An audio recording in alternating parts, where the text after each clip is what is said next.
Have you ever wanted to set up an item that could point to 2, 3, or 4 different general ledger accounts? For example, an event ticket fee, where a portion goes to golf, a portion goes to food, and a portion stays in-house? Well, you can, and you can do that by using something called package revenue. So to set up package revenue for a sales item, go to Point of Sale System, System Setup, and then Sales Items, and choose the item that you wish to set up package revenue for. In the regular price, what you'll need to do is specify the price that is the total. So for example, my price here is 100, and it's 100 all in, so that includes tax and tip. So if you have a price for your package that includes tax and tip, that needs to be put into the regular price.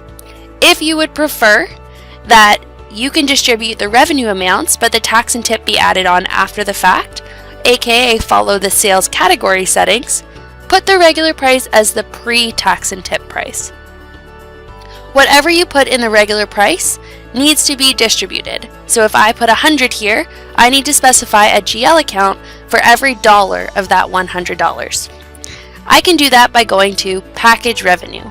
So in the Package Revenue screen, I first have the option of distributing my $100 regular price by amount or by percent. Amount meaning that the dollar amounts that I put into these lines be distributed to these specific GL accounts every time I sell this item. Percent meaning that even if this item is discounted, the percentage of that regular price will go to this GL account. So amount meaning that you specify down to the cent exactly how much you want going. Percent meaning that Jonas will do that calculation for you. So in this example, I will distribute by amount. Then you have 10 lines. The first box is where you would specify the first amount, and right next to it is where you put in the GL you wish that amount to go to. So for example, of my $100 regular price, I would like 30 to go to food sales. So I'll key in the full amount, 30, and under the GL, I'll go ahead and put in my food sales GL account. The next lines over here are to do with taxes. So if I am doing an all-in price, which includes tax and tip, I need to override the sales category tax and tip settings.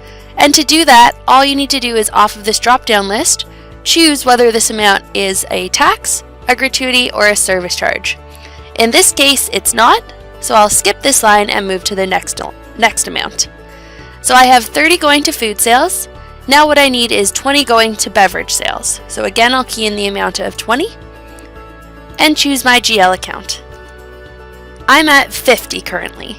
So now that I've done my food and beverage, I'm interested to make sure that only 50, the food and beverage portion of this ticket, goes against my members' minimums. You can do that. So take your attention down to the bottom here, amount or percent to apply to minimum. Right now it's the full amount, but since 50 is the food portion, I'm just going to change this to 50. So even though the ticket price is 100, 30 of it going to food sales, 20 of it going to beverage sales, I only want 50 to go to my minimums or go against my member minimums. Continuing on, now that I have my food and beverage set up, what I'll need to do is do my golf allocation. So maybe I'd like 30 to go to golf. So again, keying in a 30 as the amount and specifying the GL as greens fees. So now that I'm at $80, I'm ready to go ahead and do my tax and tip. So my tip will be 15. So what I'll do is key in a 15 as the amount, and this will go to the liability account of gratuities. And in this case, I need to specify this as a tax type. So the tax type here will be gratuity.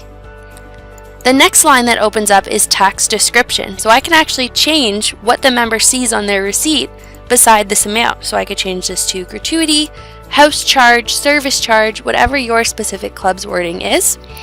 And if you are using the tax reporting module, I could set up a report code for gratuities and it would report there on my tax report at the end of the month. So lastly, I need to distribute the last $5. So I will key in a 5 here, and that's going to be my state sales tax. And once again, this needs to be a tax type of GST, HST, or sales tax. And then I can change my tax description to be whatever I want the member to see. Once again, I could choose a report code for sales tax if I am using the tax reporting module and have it report on my tax report. And this way, these amounts will post in the correct columns on the end of day update and in the correct section of the receipt. So once you've confirmed that you've distributed the full amount of the item or the full percentage, and just as a note, if I was doing percent, I would put in the whole number. So for example, if I'd rather distribute by percent, this 30 becomes 30%, and I'm still putting in 30.00, not 0.3. So 30% is the full number, it's just going to be a 30. All of my amounts here add up to 100. I've added in all my different GL accounts and flagged which ones are set up as taxes.